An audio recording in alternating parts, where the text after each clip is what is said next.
Now it's time to talk about the game, national title game, New Orleans Superdome, Alabama Crimson Tide, LSU Tigers. What do you think about it, Chad? You know what? It is going to be an awesome game. And as much as I hated the matchup, the more you sit... Personal foul. PETA penalty. A PETA penalty is when you upset PETA by beating a dead horse. I absolutely refuse to let us go into this damn conversation again. We have discussed this game to death. Every show for the past 6 weeks has had mention of this game because it's been that long since it was set up. If there wasn't such a gap between the end of the season and when this game happened, maybe. But ESPN has covered it. Fox News has covered it. CBS, ABC, NBC, which doesn't even do college games anymore, does it? PBS did it. Mr. Rogers came back from the dead, went to the neighborhood of make-believe, hung out with King Friday, Prince Tuesday, and that creepy chick that ran the museum. They talked about it. How old is this subject? It's so old that Moses came down from the mountain and spake unto the people, saying, I have spoken with the Lord our God, who has given us these 10 commandments, and a full analysis of the LSU-Alabama game. Those of you who haven't been listening to previous shows, Chad's picking LSU, Steven's picking Alabama. We can move on now. Find a new subject. Wow. Tell me how you really feel, Rob. We're not doing it. We're done. Moving on. Okay, to reiterate Rob's point, yeah, I'm taking LSU to win this game. Yeah, and we know Alabama's going to win, so I got Alabama. All right, we're done talking about that. Hey, let's move on to new beginnings then. Let's talk about something that started on Christmas Day, and will give us 66 regular season games and then 3 months worth of playoffs, and that being the National Basketball Association. Stephen, we talked about this during the Christmas holiday, and honestly, it's up in the air. I think the fact that there is a 66-game season makes this basketball season one of the most interesting seasons and most intriguing seasons that we're going to see for many years to come.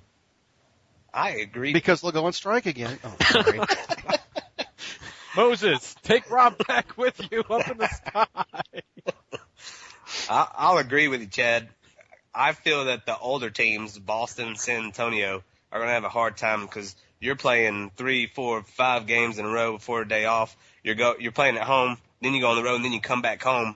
That's insane. So I think the older teams aren't going to do as well. You know, I feel that San Antonio or Boston could make a run because you don't want to play them a 7-game series, but they're going to be tired. Yeah. So that, I understand that, but it's a shortened season. It's 16 less games.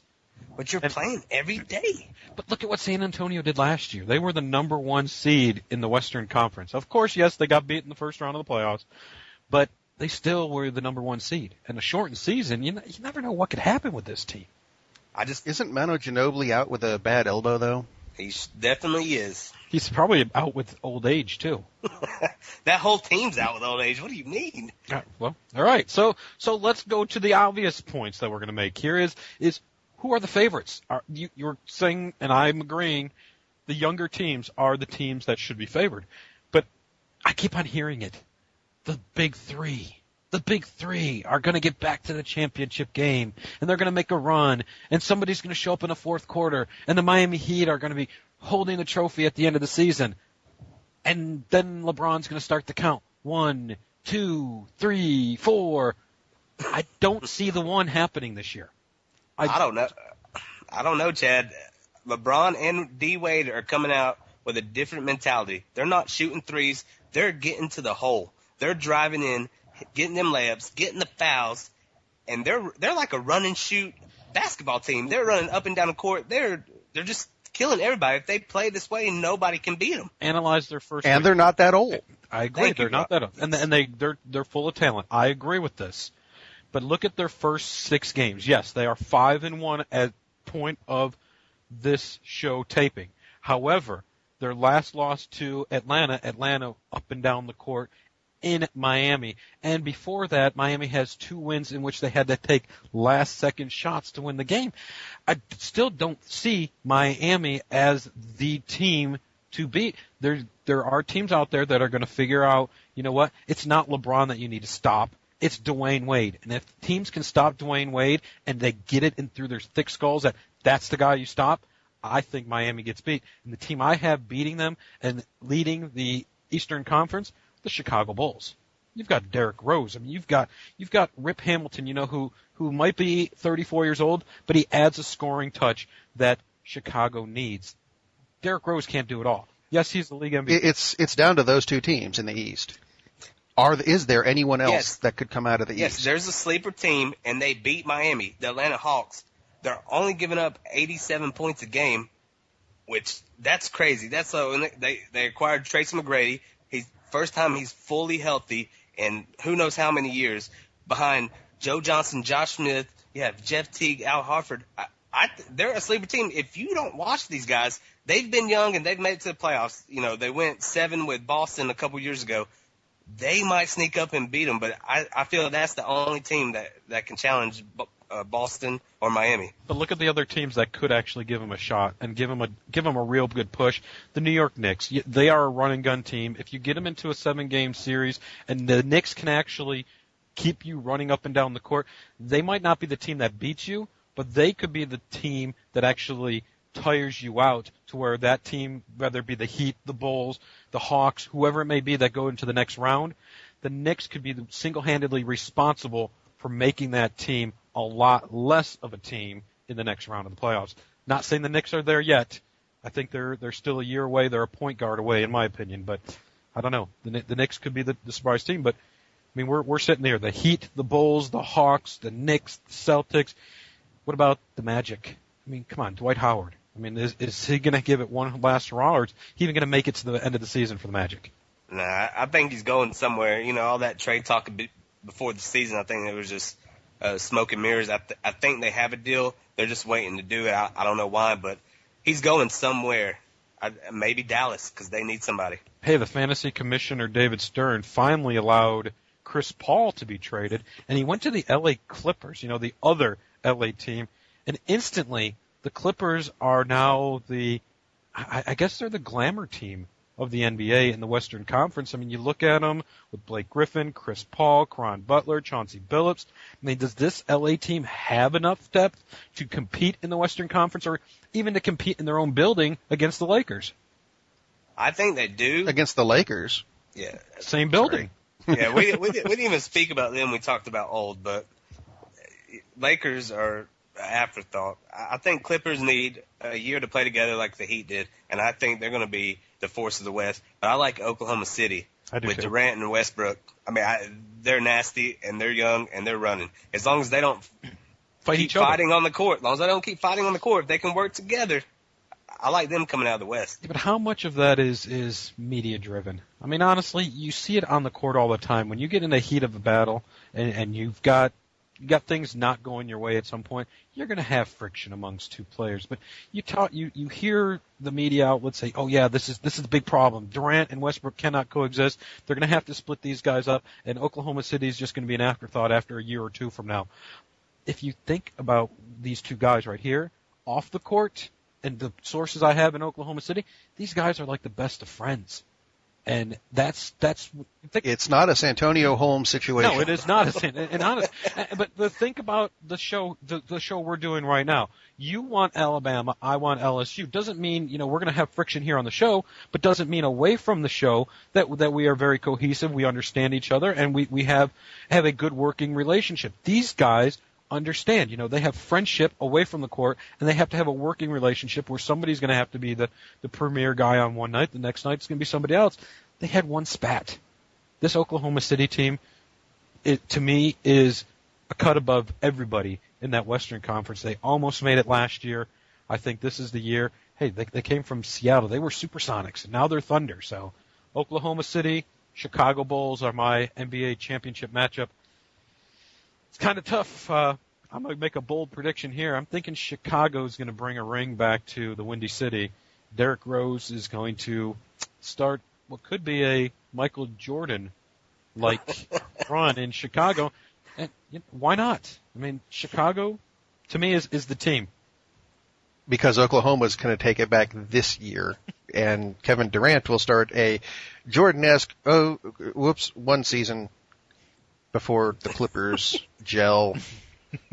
So we've got a Chicago, a Oklahoma City. Steven, break the tie, either one of them? I like OKC, but I like Miami. Miami's going to do it. I know it's chalk. I mean, you just look at this squad, and there's no way anybody can beat them in the 7-game series as long as LeBron and D-Wade do what they're doing at the beginning of this year. Well, there you go, everybody. We talked NBA here on Sports Jam. Let's talk our triple-double. For those of you that missed it on January 2nd, the NHL had its traditional Winter Classic, and the New York Rangers beat the Philadelphia Phillies? No, it was the Flyers because they played in the Phillies Stadium, 3-2 in a shootout. Okay, that's if you missed it because it was January 2nd, and I missed it too. This past weekend, former Olympic swordsman Bob Anderson died at age 89. He served in the Royal Marines during World War II and represented Britain in fencing in the 52 Olympics and in the 1950 and 53 World Championships. But he made his biggest mark on the world in film, staging fights and coaching Errol Flynn back in 1952.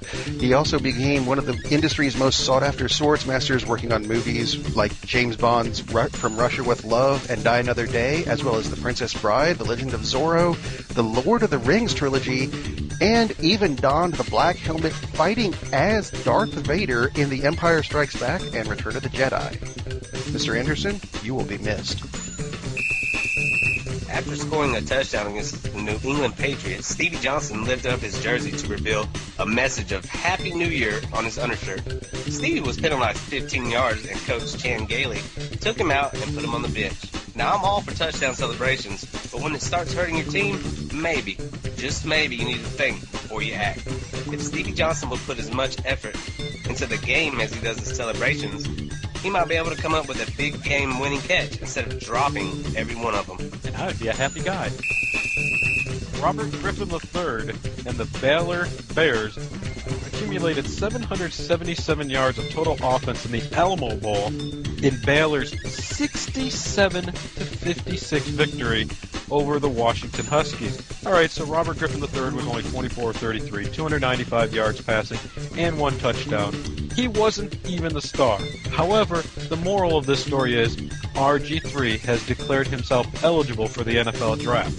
So after the Indianapolis Colts, who will probably take Andrew Luck, you've got to think, where's RG3 going to go? St. Louis? Sam Bradford. Minnesota? Christian Ponder. Tampa Bay? Josh Freeman. Cleveland? Colt McCoy. I don't think any of those teams should pass on what could be the most explosive quarterback since Cam Newton to enter the NFL draft. A whole year. Wow. For those of you who missed it this past Monday, the WWE cryptic videos were answered. It's not the return of The Undertaker, as I would have wanted.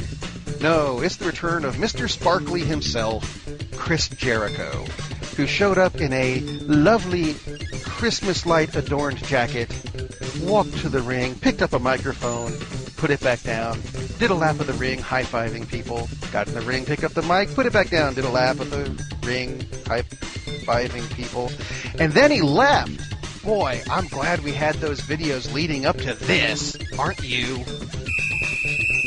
The 5-year contract of LA Galaxy star David Beckham ended this November, and he went out with a MLS Cup victory. He has re-signed a new deal, but if you really, really miss him, you can pick up a magazine or look up at your billboards, and you'll see him modeling underwear.